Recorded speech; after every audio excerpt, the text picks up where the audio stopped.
Although these men are around cocoa most of their days, many have not tasted its most celebrated finished product, chocolate.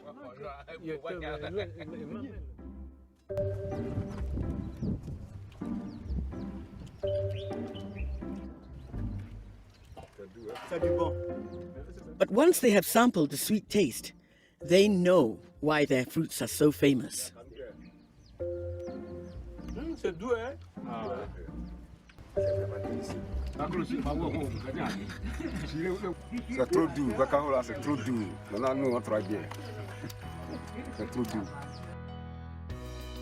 There are many tales of the first introduction of the cacao tree to British West Africa, but it is written that the credit of having first brought the cacao tree from the New World to the African tropics goes to the Portuguese. The cocoa bean has been an important commodity for hundreds of years for many cultures and had many uses. Since the colonization of the South Americas from the Spanish discovered the crop and added their own spin to it through the addition of sugar and spices to sweeten the bitter cocoa. Other Europeans latched onto this and also used this ingredient as the basis for countless different chocolate and cocoa treats.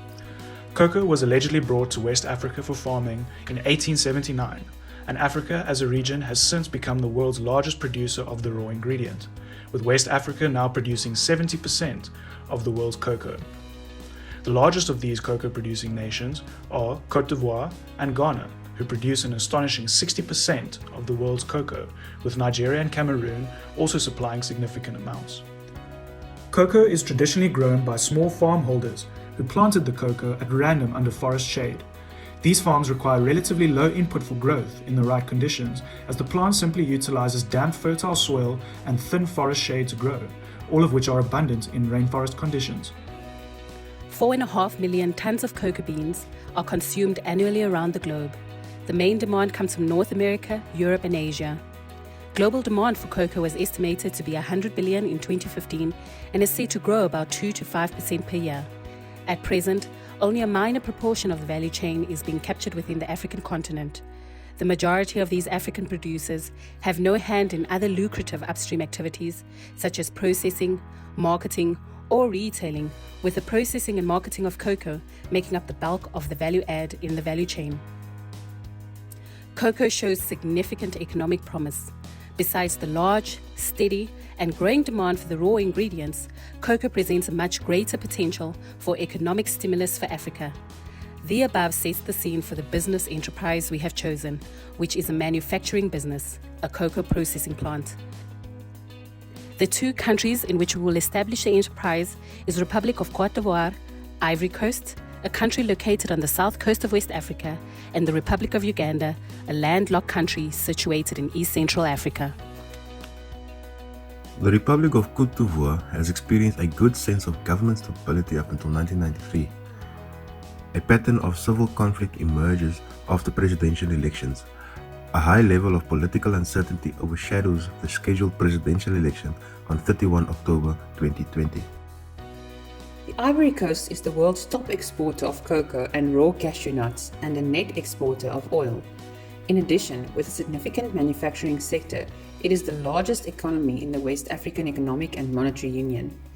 The Ivory Coast has shown exceptional economic growth with an average economic expansion percentage of 8% since 2011.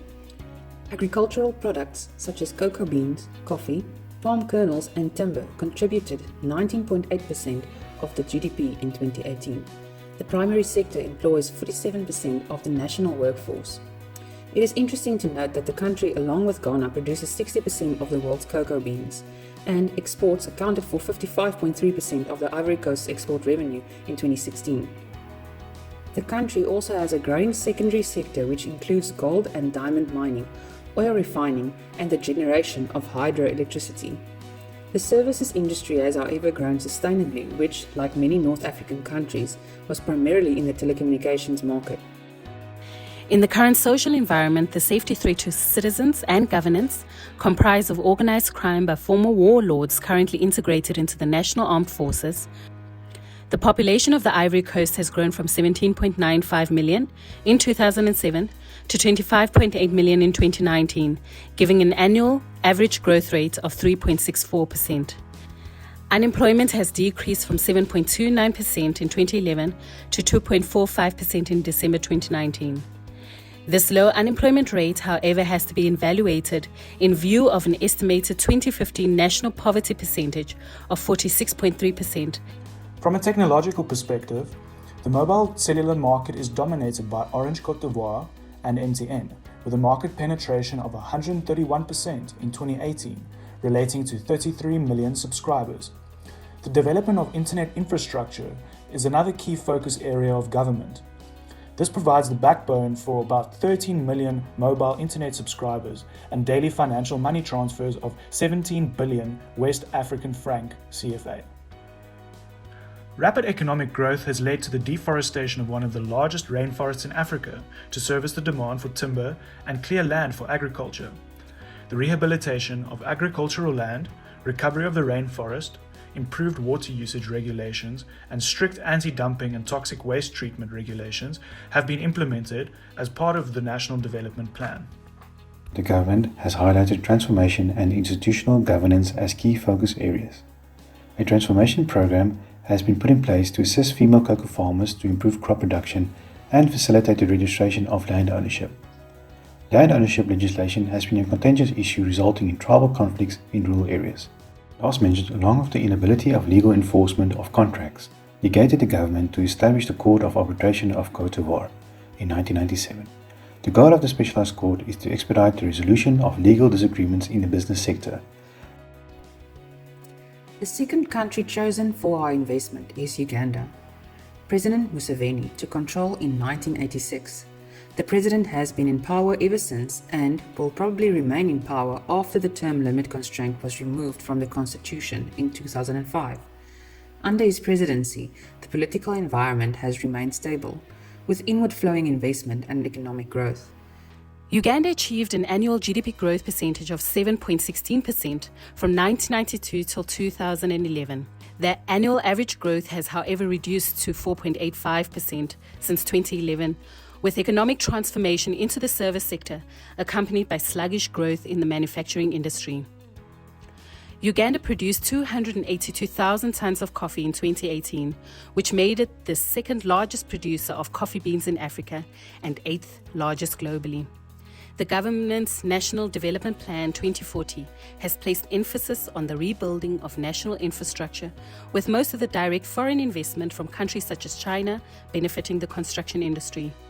The services sector is responsible for more than 50% of GDP, with high levels of growth in the retail and wholesale industry.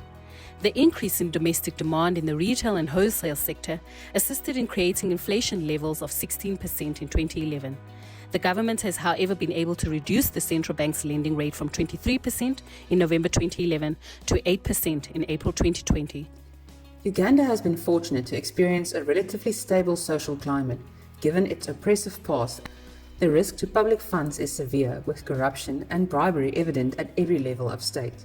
The population of Uganda has grown from 29.4 million in 2007 to 43.8 million in 2019, given an average annual growth rate of 4.8%. In 2020, the age demographic indicated a 49.4% split of the population for the ages 15 to 64, with nearly 50% of the population below the age of 15. The government will have growing pressure to increase job creation, education resources, and health services. The information and telecommunications sector has grown by 19.7% since 2013. The 42% internet penetration is predominantly achieved through mobile internet connections of 3G and 4G. It is interesting that 51% of the subscribers older than 15 has a mobile money account, but only 9.5% makes online purchases or pays bills online. This is due to the implementation of an over-the-top or social media tax on networking sites and mobile money transactions in 2018 by the government. Similar to Cote d'Ivoire, Uganda also faces the effects of deforestation, desertification, and climate change. The country has the highest rate of forest cover lost in the world at 2.6% annually. This is due to the use of firewood for cooking by 80% of the rural population. The effects of deforestation and climate change are clearly visible with prolonged droughts in the north and heavy flooding in the western regions. The government subsequently implemented various projects totaling a commitment of nearly $222 million. Uganda has all the major law and regulations in place to govern both the judiciary, public and police services.